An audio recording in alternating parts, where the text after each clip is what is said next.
আজ একটা খুব সুন্দর রেসিপি শেয়ার করব।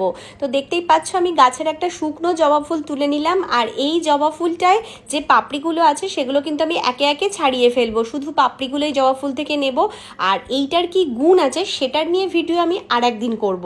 তো আজকে এটা কিভাবে বানাচ্ছি চলো তোমাদের সাথে শেয়ার করি। তো দেখতেই পাচ্ছ আমি কিন্তু শুধু ফুলের পাতাগুলো আমি কিন্তু নিয়ে সেগুলোকে ভালো করে জল দিয়ে ধুয়ে ফেললাম। এইবার আমি সসপ্যানের মধ্যে পাতাগুলো সব দিয়ে দেবো একে একে। তারপর আমি 2 কাপ মতো জল এটার মধ্যে দিয়ে আমি কিন্তু হালকা লো ফ্লেমে প্রায় 5 থেকে 8 মিনিট মতো, মানে ধরে নাও 10 মিনিট মতো এটা ফোটালে বেশি ভালো হয়। দেখতেই পাচ্ছ এত সুন্দর একটা কালার এসে গেছে। তো চলো আমার জলটা রেডি হয়ে গেছে, এবার আমি জলটা ঢেলে ফেলবো।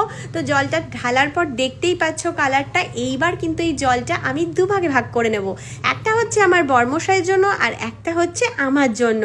তো চলো আমাদের জল দুটো রেডি হয়ে গেছে। এটা কিন্তু তোমরা হানি, সুগার সব কিছু দিয়েই খেতে পারো। তো আমার বর কিন্তু দিয়ে দিয়েছিল চকলেট আর আমি দিয়েছিলাম হানি। তো আমার চা তো পুরো রেডি হয়ে গেছে ইভিনিংয়ের।